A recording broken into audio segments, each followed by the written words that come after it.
अस्सलाम वालेकुम स्टूडेंट्स। आज हमारा टॉपिक है electric intensity due to an infinite sheet of the charge. For the simplicity I have taken an infinite sheet of the charge on which positive charges are uniformly distributed.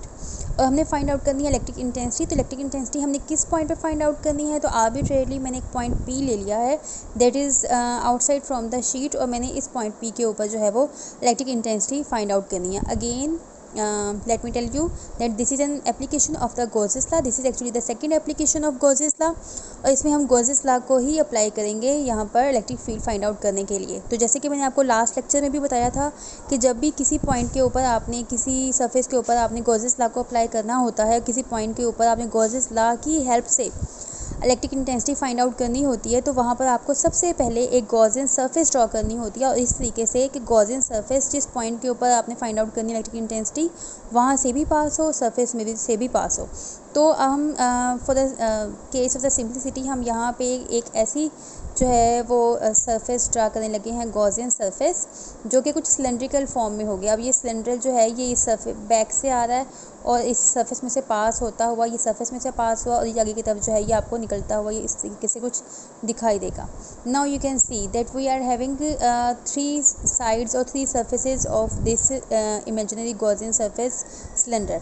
एक आपके पास back पर इसकी surface आ रही है, एक and front पे आ रहा है, और एक जो है ये कर्व्ड सरफेस आपको नज़र आ रही है। This is like a pencil कि आपका एक फ्रंट एंड, एक बैक एंड और एक दरमियान का कर्व्ड सरफेस जो है ये आपके पास अवेलेबल हो जाएगा। अब जैसे कि आपको पता है कि यहाँ पर हमने शीट ली है, infinite sheet of charge, but on this sheet we are having positive charges, और हमें पता है कि पॉजिटिव चार्जेस से हमेशा इलेक्ट्रिक फील्ड लाइंस आउटवर्ड जो हैं वो ड्रा की जाती हैं, आउटवर्ड मूव करती हैं। तो यहाँ पर देखिए कि इस पॉइंट के ऊपर जो वेक्टर एरिया है उसकी डायरेक्शन भी आउटवर्ड है, जबकि इस पॉइंट पे इलेक्ट्रिक फील्ड की डायरेक्शन भी आउटवर्ड ही रहेगी। So we can say that for this case theta between vector area A and the electric field that will be equal to 0 degree. अगर हम इस पॉइंट पे आ जाएं तो यहाँ पर का जो वेक्टर एरिया है वो भी आउटवर्ड डायरेक्शन में होगा, जबकि यहाँ पर इलेक्ट्रिक फील्ड की डायरेक्शन भी आउटवर्ड है, because this is the positive charge, और यहाँ से radially outward electric field lines draw की जाएंगी। यहाँ पर this is the electric field and this is vector area A. Again the angle theta between E and A that will be again of 0 degree.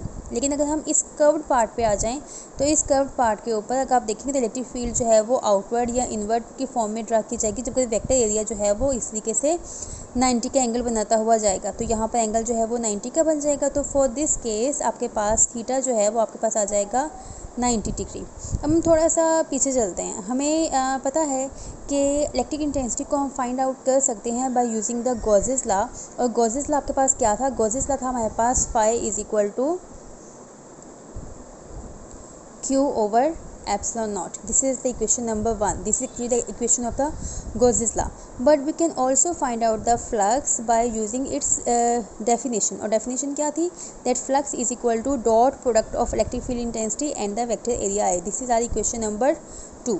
अगर हम equation number 1 को solve करना चाहें तो यहाँ पे आपके पास हमें Q का पता होना चाहिए कि चार्ज क्या है। अगर चार्ज पता लग जाएगा तो फ्लक्स इजीली फाइंड आउट किया जा सकता है। अब इस केस में चार्ज क्या है? This is an infinite sheet of charge. This means that कि शीट है, मतलब कि 2 डायमेंशनल सरफेस है आपके पास, और इन्फिनिट है, बहुत बड़ी है, हमें नहीं पता कहाँ से शुरू हो रही है कहाँ पर ख़त्म हो रही है, और चार्ज इसके ऊपर यूनिफॉर्मली डिस्ट्रीब्यूटेड है। तो इस केस में जो चार्ज होगा that can be find out by using the equation of the surface charge density. याद रखिएगा हमारे पास 3 तरह की चार्ज डेंसिटीज़ होती हैं। लीनियर चार्ज डेंसिटी होती है, मतलब कि लैम्डा, सरफेस चार्ज डेंसिटी होती है मतलब कि सिग्मा, और वॉल्यूम चार्ज डेंसिटी होती है मतलब कि रो। अगर linear charge density find out करनी है, this means that you have to find out the charge per unit length, तो आपके पास linear charge density find out हो जाएगी। अगर केस 2 डायमेंशनल है तो उस वक्त चार्ज पर यूनिट एरिया, तो आपके पास surface charge density find out हो जाएगी। और अगर आपका केस जो है वो 3 डायमेंशनल है तो उस वक्त चार्ज पर यूनिट वॉल्यूम, तो आपके पास वॉल्यूम चार्ज डेंसिटी जो है वो फाइंड आउट हो जाएगी। इस केस में आपके पास 2 डायमेंशनल केस है तो हम ये सिग्मा यानी कि सरफेस चार्ज डेंसिटी जो है वो यूज़ करेंगे। तो सिग्मा के लिए आपके पास सिग्मा यूज़ होगा, और यहाँ पे क्या आपके पास Q ओवर A आ जाएगा। अगर Q फाइंड आउट करना है then it will become equal to sigma A।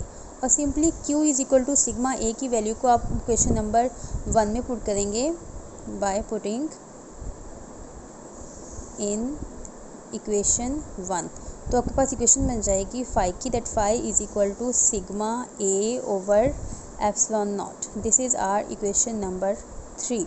अब आ जाए इक्वेशन नंबर 2 पे। इक्वेशन नंबर 2 के हिसाब से हमने फ्लक्स फाइंड आउट करना है as the dot product of the E and A. अब आप देखें कि ये इक्वेशन हमने जब इस गॉसियन सरफेस के ऊपर हम अप्लाई करेंगे तो कोई एक आंसर नहीं आएगा, because we are having different surfaces. ये बैक सरफेस है, ये फ्रंट सरफेस है, ये कर्व सरफेस है। तो हम क्या करेंगे, हम पहले फ्लक्सेस फाइंड आउट करेंगे फॉर द बैक सरफेस। हमने इस केस को हमने 1 का नाम दे दिया। This is the surface 2 and this will be the surface 3। तो flux 1 that will be equal to E dot A, और जैसे कि मैंने आपको बताया कि यहाँ पर एंगल थीटा 0 है, डॉट को ओपन किया तो ये हो जाएगा ई ए कॉस थीटा। थीटा में आपने 0 डिग्री पुट किया तो जो आंसर आएगा दैट कॉस 0 1 होता है, इस पूरे का आंसर 1 आ रहा है, then answer will be equal to E A. अब अगर हम फ्लक्स 2 यानी कि फ्रंट्स वाली सरफेस के लिए हम फाइंड आउट करना चाह रहे हैं तो उसका भी आंसर सेम होगा, because the situation is same, angle is same. तो E A cos 0 degree, answer again will be equal to E A. अब फ्लक्स 3 थर्ड सरफेस के लिए हम फाइंड आउट करेंगे, then it will become equal to E dot A. इसको जब हमने open किया तो ये ई ए cos 90 डिग्री आया और इसका आंसर आपके पास आता है 0, then everything will be equal to 0। अब यहाँ से इन तीनों से जब हम टोटल फ्लक्स फाइंड आउट करना चाहेंगे तो टोटल फ्लक्स मतलब कि flux that will be equal to phi 1 plus phi 2 plus phi 3, then answer will be equal to E A plus E A plus 0। तो फ्लक्स का जो आंसर आ रहा है दैट इज़ 2EA। अब एक तरफ फ्लक्स का आपकी इक्वेशन ये है, इक्वेशन नंबर 4, और एक तरफ फ्लक्स की इक्वेशन नंबर 3 है। Now we are going to compare by comparing 3 and 4। तो एक साइड पे हम लिखेंगे आपके पास 2EA from the equation number 4 that will be equal to this side sigma A over epsilon nought. अब आप देख सकते हैं ए यहाँ पर भी है, ए यहाँ पर भी है, it is going to be cancelled. So E is equal to sigma over epsilon nought, और ये 2 जो है ये आपके पास यहाँ पे आ जाएगा। This is the magnitude of the electric intensity due to an infinite sheet of the charge at the point P। अब यहाँ पे अगर इस आप स्केलर क्वांटिटी को वेक्टर क्वांटिटी में कन्वर्ट करना चाहते हैं तो सिंपली आपको क्या करना पड़ेगा, आपको ये स्केलर का part multiplied by unit vector. अब यूनिट वेक्टर में डायरेक्शन क्या आएगी, यूनिट वेक्टर में डायरेक्शन आएगी इसकी radially outward direction. So we can simply say that along the radial direction. So this is the answer or final equation for the electric intensity due to an infinite sheet of the charge.